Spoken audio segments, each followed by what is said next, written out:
Pagka ito hinayaan natin, lalaki ang problema at wala na tayong kalaban-laban. That's why we have to speak out our intentions, our beliefs, our aspirations, as we did in the preamble ng Constitution at lahat ng articles doon ng Constitution which we ratified.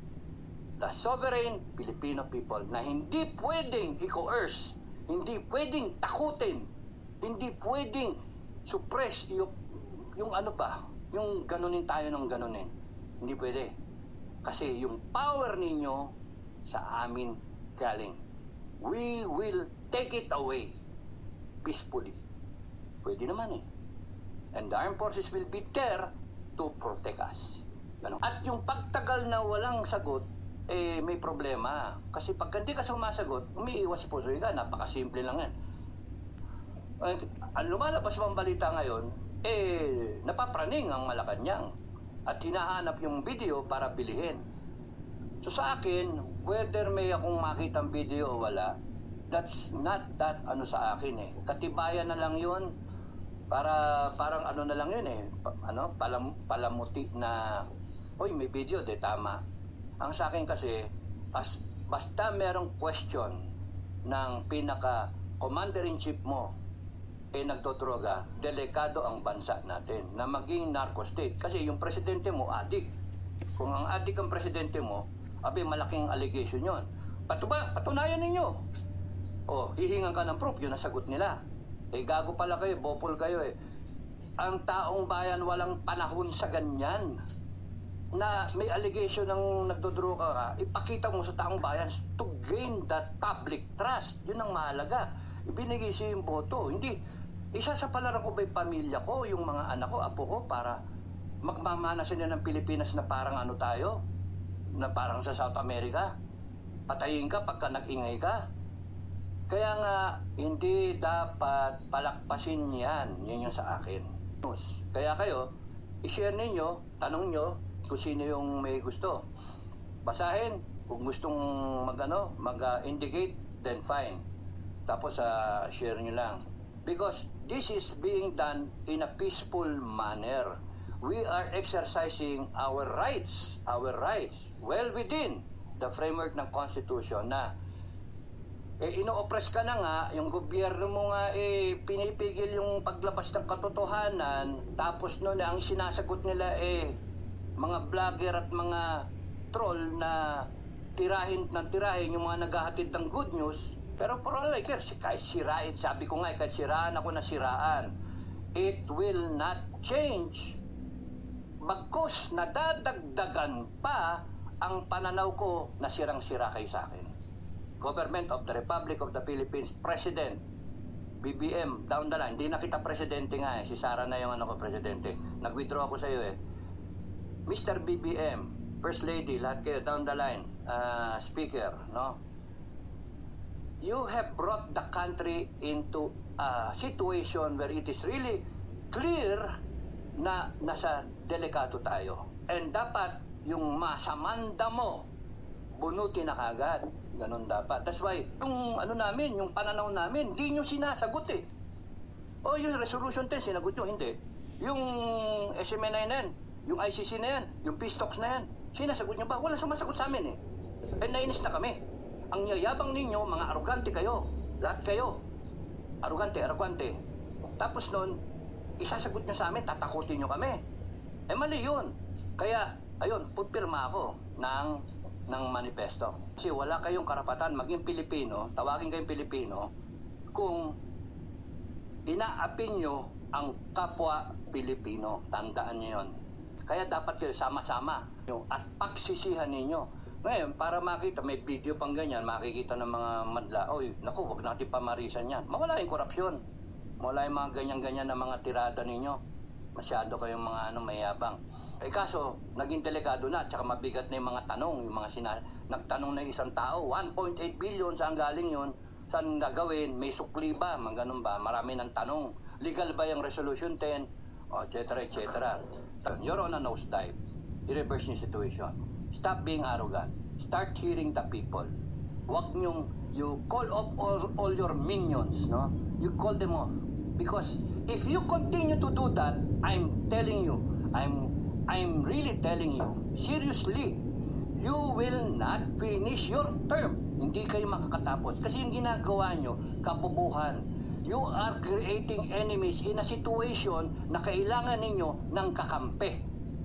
Kinakailangan nyo ma-reverse yung iniisip ng tao. Ang tao iniisip, abusado kayo, magnanakaw kayo, mga arugante kayo, mga abusado talaga kayo.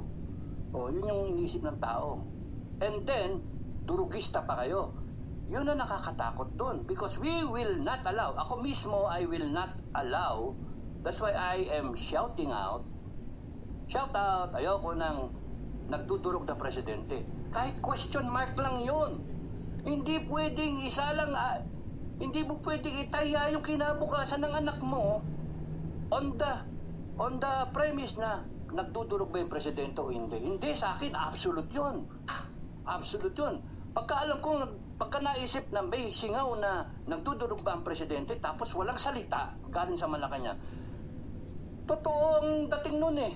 Kaya, teka, bakit nyo pinaabot ng ganun? Nag-iisip na ako ng, teka muna, baka kinokontrol ka na ng mga mafia, kinokontrol ka naman ng mga drug lord.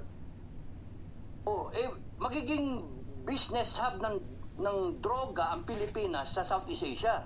Pag the moment na mangyari yon, hindi lang yung 1.8 billion na tinatanong ni Caselis, hindi lang yung 5.7 trillion pesos na budget ang kinakatakutan nyo na nagagastos ng mga to para masunod yung gusto nila. Payat ang 5.7 trillion dollars ha. So 5.7 billion pesos. 5.7 trillion dollars because they're going to operate in the whole of Asia. And tama lang magkaroon ng hub ng production ng droga dito sa Southeast Asia, sa Indo-Pacific, no? Sa Pilipinas.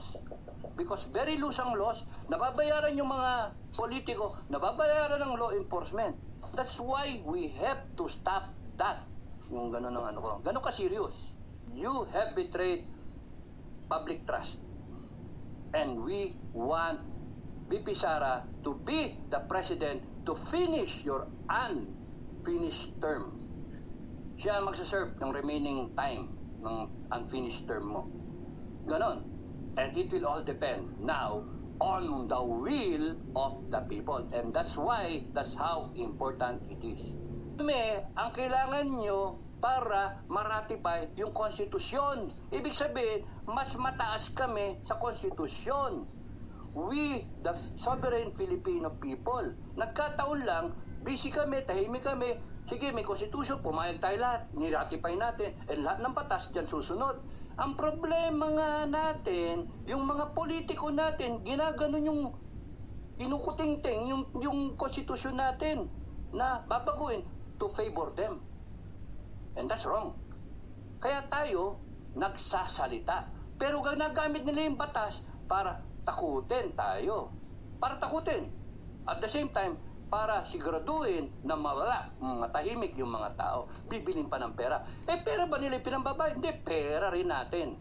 Gisa sa sariling mantika. It is well within our rights to seek redress, yung sagutin mo yung aming grievances. Yung simpleng smuggling Saka nakakita kayo nag-i-smuggle, hinahayaan nyo. Anong mga porsyento ninyo dyan? Mga animal kayo talaga Tataluhin ninyo ang Pilipino na tao na siya bumoto sa inyo. At yung mga hindi pa nga binoto, kayo pa yung nagpapatakbo ng gobyerno habang yung isa singot-singot. Question mark. Okay? Sinabi ko sa inyo paano yung pirmahan. Nasa description box. Kopyahin nyo yung link na iniiwanan ko. Pagpasok doon, diretso sa account ko yun, tapos no. Now, I want na ilalagay ko doon yung mga pangalan siguro o whatever. Because i-take down nila yan, paano na? I-take down nila yan, yung account, para matipigil ba yung botohan? Para mapigil yung kita nyo, sa kalsada, mainit sa kalsada mainit. Yun yung ang sisiba ng mga to, hindi ko pa nilagay dyan. Pupunta sa kalsada mga tao at talagang galit na naglalaway na parang mga aso. na parang may mga rabies, bumubula yung bunganga at nagsisik sila na tapusin kayo. Naku, yun ang nakakatakot kasi makompuse yan ng armed forces eh. Maano yung armed forces, ayaw niya ng ganyang problema.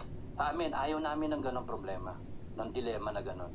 Pero kaya ako nag-vlog about sa armed forces, kinakailangan ng you look at the two basic questions. Is this person deceiving the Filipino people? Is this person taking advantage of the Filipino people? Then you will have the moral ground to stand on being honorable. Diba? Ano ba naman, linaw-linaw eh. Kaya yan yung posisyon natin ngayon. Nandun tayo ngayon sa people signing up dun sa manifesto. And ang sagot ng Malacanang et al. Is isuppress yung pagpirma sa manifesto. Siraan ako, tapos noon, siraan yung mga ibang vlogger, tatapatan nila para hindi nila maano yung manifesto. Okay. So, tingnan natin kung saan ito pupunta. Again, if you want to make your name heard, you want to be heard, no? Boto kayo, pasukin nyo na yung link na nandyan dito sa description box. Basta pindutin nyo yung kulay blue naman yun eh, no? Naka-link, no? Nandun na mismo yung link dun sa change.org. And then, magboto na kayo. Do not donate kung hiningang kayo ng pera nung change.org. Yun yung platform nila, host platform. So, hindi ako naglagay na humingi ng pera doon. Hindi, sila yon, gusto nilang kumita. That's why may option kayo, sinasabi ko na, para malinaw, kung nag-prompt yun, ipiliin nyo lagi yung share button. Yun lang. So, wala. Yayaman sila eh, tayo wala eh, di ba? Mahirap lang tayo. So, yun ganon. So, yun. Then, indicate nyo doon sa ano, na I sign. Now, I'm telling you guys, na you have to look at it from your own personal na understanding.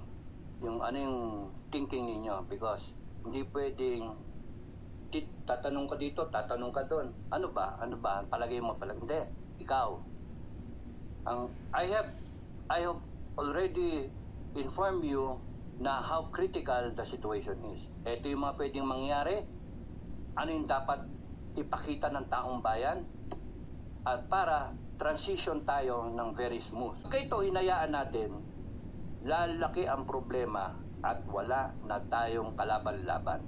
That's why we have to speak out our intentions, our beliefs, our aspirations, as we did in the preamble ng Constitution at lahat ng articles doon ng Constitution which we ratified.